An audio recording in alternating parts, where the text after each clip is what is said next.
To all of the nerdy girls out there who hide behind their sketchbooks, don't be afraid to tell your stories to the world.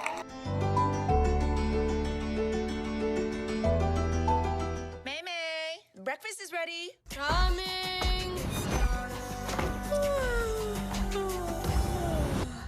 It's gonna be me. Is everything okay? Red Mom!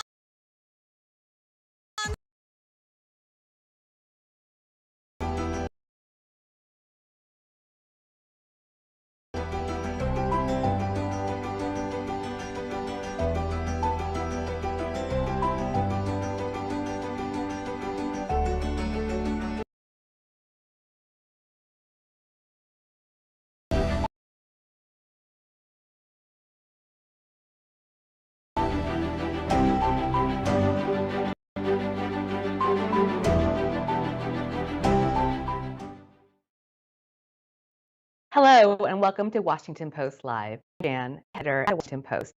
Today, we continue our Race in America series with Domee Shi, director of Turning Red, a film that has drawn acclaim from around the world. Thank you so much, Domee, for joining us. Yeah, of Let's course. get started. So happy to be here. Yeah, let's do it. I would love to know more about May, the central character of Turning Red. Tell us more about her, please. Yeah, so she's inspired by myself when I was 13. She is this key, confident ball of energy who thinks she has her whole life together, as you do when you're that age. And then boom, one day she undergoes magical puberty and transforms into a giant red panda. Anytime she gets emotional, happy, sad. What is the symbolism of the panda that she turns into? Yeah, well, it's obvious from the visual of it that it's big, hairy, and red. So it's a symbol for puberty. It's a metaphor for all the big, hairy bodily changes that we all go through at that time, and how she deals with it, and how she learns how to control it and eventually embrace it, and how that's different than how her mom dealt with it, and how her family dealt with it is kind of what the movie explores and kind of dives into, just the messiness and the hairiness of growing up as a girl.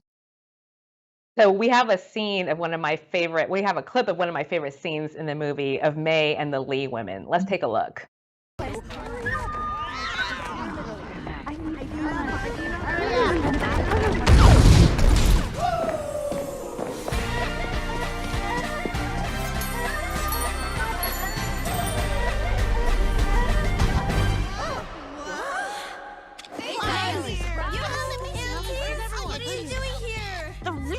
Silly? She's lost weight. No, she's gained weight. She looks like her mother. She looks like her father. Ladies. Mother. Hey, Grandma. Oh, dear. It must be so difficult keeping that unruly beast at bay.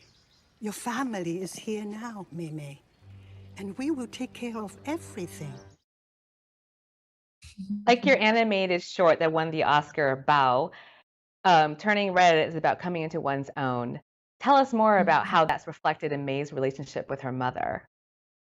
Yeah, I really wanted to explore a mother-daughter relationship, but through the lens of this Chinese Canadian girl, and through the lens of being an immigrant kid, and how it's not so black and white for us. Like, we want to be independent, we want to find ourselves because we're growing up in the West, but at the same time, we have this very deep bond and connection with our family and our parents. For me, especially like my mom, and you want to make them proud, you want to do them right, but at the same time, you're like growing and changing into a very different person from your parents and the older generation. And for May, like she really has to struggle with who she chooses to honor, and it's a struggle that I think a lot of us have to deal with for our whole lives, because there is no clear-cut answer. It's not like in a lot of, I think, more Western centric coming of age stories where the kid is just like they just separate and emancipate themselves from their family. Like for us, like it's not so clear, and we want to do both, but it's hard. Absolutely. As the daughter of Chinese immigrants myself, that storyline resonated with me. And I know it resonated with a lot of other viewers who may not even have our similar ethnic backgrounds. Even my son, who's a boy, who's 9 years old, to him, the movie was about a girl's panda powers and how she discovered that she was going to be comfortable with something special that made other people uncomfortable. And we know there was that one critic that felt that the emphasis on May's ethnic identity really did not allow a broader audience to connect with the film. What are your thoughts on that? Yeah. I mean, it was the #1 film premiere on Disney Plus ever. So I feel like a lot of audience members did connect with this very specific story. I think in how specific a story can like is where you find something that's very universal. And I know when I pitched Turning Red to Pixar, I pitched it with 2 other ideas, but I think Pixar was drawn to this idea because in that very specific story of this Chinese Canadian girl going through the, puberty, like everyone on the creative team, like who were never 13-year-old girls, could identify with and relate to that feeling of waking up one day and just not recognizing your body and feeling really awkward and weird and and not being able to handle all of these roiling emotions inside of them. And they saw a lot of themselves in May, even though like visually she doesn't look like them. And I think like universal stories, I think we're like slowly redefining what they look like and who can star in them. And we're realizing that like characters don't have to necessarily look like you for you to connect with them. I mean, I've been connecting with movies and TV shows like for my whole life with characters that never look like me. So yeah. Exactly. As many parts of the world. It's all on your Yeah. perspective. And I want to hear more, actually, if you could tell us more about your pitch to senior executives and how you managed to get them interested in a film about puberty and periods mixed with all the cultural nuances. Yeah. I mean, it takes like a studio that's willing to really take risks, and I really am so grateful for Pixar for continuously trusting me with these stories. When I pitched Turning Red, it like the idea was the most, I think, personal out of the 3 ideas that I pitched, but I think it was chock full of things that they've never seen before. And I think the character, May, and her mom were just very fully realized from the beginning because I just kind of just grabbed it from my own experience. May's mother from, my mom, my aunties, like all of the very strong women in my life who are responsible for raising me. And they saw a lot of humor and heart and fun in that dynamic. And they've also never seen puberty depicted in an animated film quite like this before. And I think all of that together, along with, like trying to insert like a lot of my own like Chinese Canadian upbringing into it, just to make it feel more, unique and specific. I think that's what drew people to it, that it was both very unique and specific, but also such a universal feeling that everyone could relate to. Absolutely. And I want to turn quickly to your short, Bao, because it was another film that had very universal, relatable themes, but also ended in a very dark way with the mom eating the little dumpling. It made me hungry, but I want to know about that ending. And again, that was another way that was unexpected, an unexpected twist, and how you pitched that to executives. Yeah, I think that's my signature now. Like every time I go to them with a pitch, I want to surprise them or subvert their expectation in some way. Well, for Bao, I started developing it just as a side project on my own. It was my first time living away from home. I was in my early 20s. I'm an only child, and I was feeling a lot of this guilt for like leaving my mom and dad empty nested, and I kind of wanted to explore this story to kind of work through like, oh, like what must they be thinking about and like working through. Sorry. And every time I'd visit my mom for Christmas, she'd always, like hug me and be like, oh my gosh, Domee, I wish I could put you back in my stomach so I knew exactly where you were at all times. And I'm like, oh, that's so sweet, but creepy. And they wanted to explore like, what is that sweet and loving, but slightly creepy and obsessive, like feeling that I think all of us experience when we see something like very, very cute. Sorry, my phone is just, I don't know why it's like right on the hook. Popular. Yeah, I guess so. Yeah, and that was kind of the spark that kind of led to making Bao. I also It's love always, all of the very. It's always like from my mom somehow. Yeah.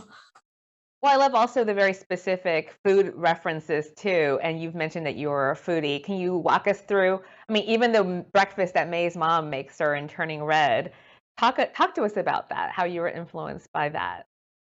Yeah, I mean, in Asian culture, in a lot of cultures all over the world, like food is like the language of love in so many families, especially for my family. Because we don't say I love you with words, we say it with action. And for my parents especially, like food is their way of like taking care of me and showing that they care about me. And I always try to squeeze as many food moments as possible into every project that I'm working on. I also love seeing I just love seeing characters eat on screen, like in a movie or TV show. It just makes the characters feel real, like they're living and breathing because they're like doing something to stay alive, but they're also enjoying it. And it's just a really fun detail that I love adding. And also just as an opportunity to like share really cool specific dishes with like global audiences. We did our research on Turning Red, like May's family. They originate from the Taisan like region in China. So we looked up like what are some really cool Taishanese dishes that we could like put into the movie. Also had to do a shout out to Bao and do some dumplings in there as well. Yeah. So you moved to Canada at a young age yourself. I think you were 2. How did Yes. your story, including your own relationship with your mother, inform this particular film? Yeah, I think I was just inspired by wanting to go back to that time in my life where I was struggling with being my mom's perfect daughter, but also, like this raging hormonal beast that was fighting with her every day. And I like went from like hating her to wanting her approval to loving her to like, it was just such a roller coaster of emotion at the time. And I think for a long time, I'm sure like all of us kind of block it out of our memories because it was such an awkward and weird time. But I think that's where a lot of gold lies in those moments in our past and in growing up. And I just wanted to go back and understand like, okay, what was going on, not just from my point of view, but also from my mom's point of view as well. So. How did she receive the film? Was she super proud of you? Did she cry? What was it like for her? She really loved it. My dad is, I think, more like outwardly emotional than my mom. So he cried like while watching it. But then I think it took her like a day to process because she's like very much about like taking in information, thinking about it. But then like the next day, like she got all emotional and she was like, I hope I was a good mother. And I was like, no, you were great. But the point is that none of us are perfect and we should embrace that. Well, your relationship with your father is not reflected in the film, but I was curious how he influenced your career and your journey to Pixar.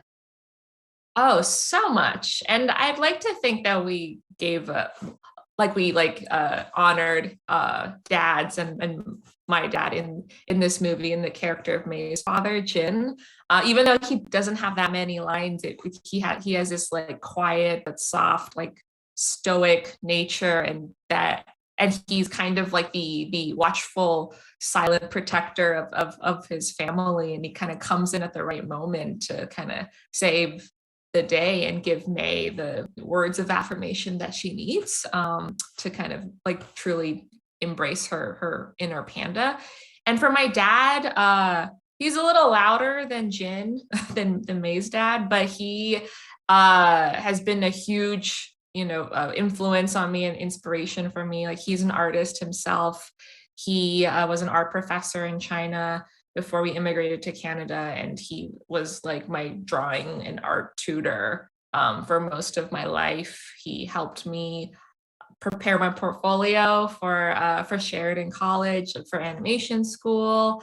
We got into, like, I fought with him just as much as my mom, but like with my mom, it was like different stuff. But with my dad, it was always about art and drawing, and he was kind of like a taskmaster. But yeah, it all worked out, I guess. So how did you find your creative spark? Your dad obviously influenced you at an early age, but how did you come into your own voice as an artist? Yeah, I just think, I mean, my parents had a lot to do with it because they actively encouraged me to draw because I liked it so much. And at an early age, I found that, I was pretty shy. I wasn't the best, like talker, but anytime I showed something like a drawing that I did to anybody, like that would immediately create a connection with a kid or an adult. And that was how I was able to communicate and make friends at an early age. I feel lucky that I found like that thing like early on, and that was nurtured by my parents. But yeah, like even in elementary school and middle school, I was like the kid who could draw in class. Like boys would come to me and like pay me $1 to draw fan art of their favorite Pokemon. Girls would ask me to draw them with their crushes, and I like realized like, oh my gosh, I could actually make money. I can So make you were money like May, through my drawing the drawings. boys Yeah, I was hustling exactly like with May their at an chiseled early age. abs and facial features. Yeah. I was like, that costs extra. No, I didn't say that, but What does it mean for you now to have your work resonate around the world in this way beyond your, elementary school classmates? oh my gosh, it's beyond my wildest dreams. Yeah, I was rendering abs for girls in school for like $1, and now I'm, I guess, doing it for a living. Yeah, it's definitely a childhood dream come true, for sure. But I'm just so grateful for like all of the opportunities that I've been given, and I don't take it for granted, and I feel this responsibility to like pay forward all of the support I've gotten and to really help like nurture the next generation of filmmakers and artists and give them the chances that I've gotten to. Well, from Olympic athletes to Hollywood actors now, there seems to be a transformation around the cultural visibility of Asian Americans. What does this representation mean to you? I think it's huge, and it's definitely about time. And I think a lot of it has to do with our generation.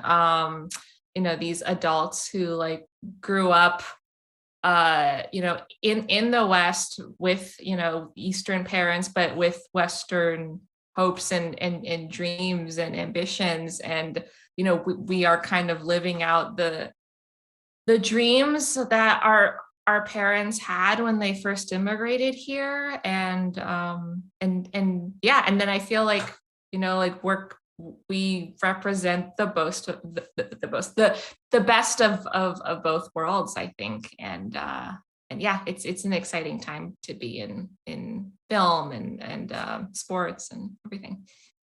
Why is this representation especially important in animation, for example? Yeah, I think it's hugely important because animation reaches such a broad audience. It reaches children.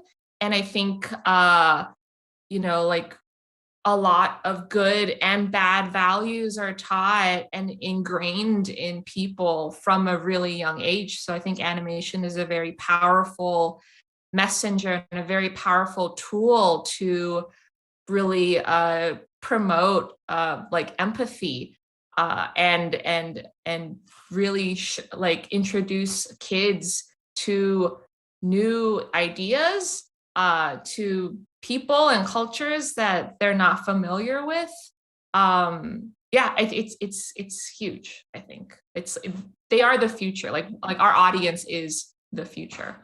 Right. And as a mom myself, just being able to sit down with my kid and have him watch his culture being reflected on screen with your movie, with Raya and the Last Dragon, with um, Shang-Chi. It's been amazing. Yeah. Yeah, it's amazing. Like I remember when I was growing up, and that wasn't even that long ago, that like there were so few yeah, like movies or TV shows to choose from for us in the West. So this is just a really exciting time for our Yeah. I had community. Mulan. Yeah. And You yeah, were we had recently Mulan. promoted. Yes, which was great. Great. You were recently promoted to leadership at Pixar. What does it mean to you to be someone who's actually driving this cultural change? Yeah, I feel really excited and a little nervous about the new role. But yeah, I really, like I said, just want to make sure that I'm helping nurture and promote the next generation of filmmakers, and really just help guide them and give them all of the advice and the things that I learned making my first film. Yeah, I'm really excited about the lineup coming from Pixar. There's going to be a lot of really amazing projects by really cool people, and yeah, it's going to be great. Well, as an artist of color, there's often this pressure to represent. So how do you balance, how do you tell stories that feel true and personal, authentic to you while still representing? Yeah, one way is just to make sure that I'm not the only artist of color on the show. It was important for me, going into making this project, that there would, be more, uh, Asian people on the show, so the burden doesn't fall on me to represent all of us. It was amazing to be able to work with Julia Cho, who's Korean American, as a screenwriter, and Rona Liu, our production designer, who is Chinese American. And just, there were a lot of Asians on the crew in every department as well, who would chime in, offer an opinion or an idea or a voice.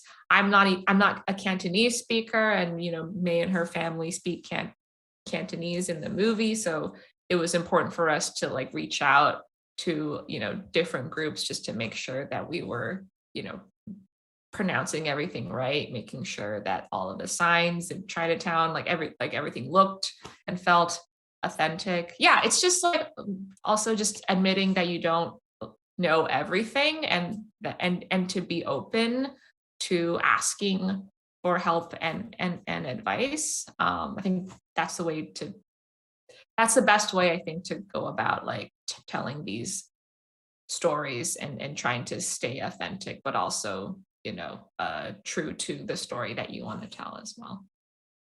I love that answer too, because it shows that within Asian America, there is a huge diverse array of cultures and opinions and just experiences that I feel like we're often lumped as one monolith, as you see with the anti-Asian hate that's happening right now. And Mhm. everyone who looks like us is being lumped in and spreading the coronavirus. I was wondering if you had any Yeah. thoughts about the Atlanta spa shootings, for example, and the other violence targeting our communities. Oh, it's terrible. And I feel like it's even more important than ever to really support and invest in Asian stories, because, like I mentioned before, especially with animation, like a lot of those really terrible ideas start from a young age, from people who haven't grown up with empathy or exposure to anything beyond really terrible stuff. And I think like animation, movies, TV shows, like the more that we show that we're here, we exist, we're human, we have emotions, and we go through, like like heartbreak, humor, like everything. I think that just, I think, helps somehow in telling the world that, like, we're here, we deserve to have stories told about us, we deserve to feel safe and to be human. Yeah. Thank you. Thank you so much for humanizing us. I mean, that is such a key part of what you do, and your impact on the future. I was wondering, in closing, if there's any advice you can offer to other young Asian Americans who want to get their voices heard. Yeah. I think what helped me a lot was finding friends and colleagues and people who want to do the same thing that you want to do. For me, it was animation, and I just feel like I wouldn't be here without the support of my friends, of fellow nerdy animation girls, because it's hard to be alone and to be the only one of your kind in a room, but you're not. So I feel like the first thing to do is just to make sure you don't feel like you're alone. Like, it might be impossible to not feel alone in those rooms, but like, you can always send an email out, like reach out for a lunch. You can like find ways to build your support system, and that will help build your confidence and help you find your voice in the future. So yeah, find your squad, so basically, like Maid did in the movie. We all need our squad. Unfortunately, that's Mhm. all the time we have. Thank you so much, Domee, for speaking with me today. Yeah, of course. It was great. And thank you for joining us. Head to WashingtonPostLive.com to register for our upcoming programs. I'm Tracy Jan. Thank you for watching Washington Post Live.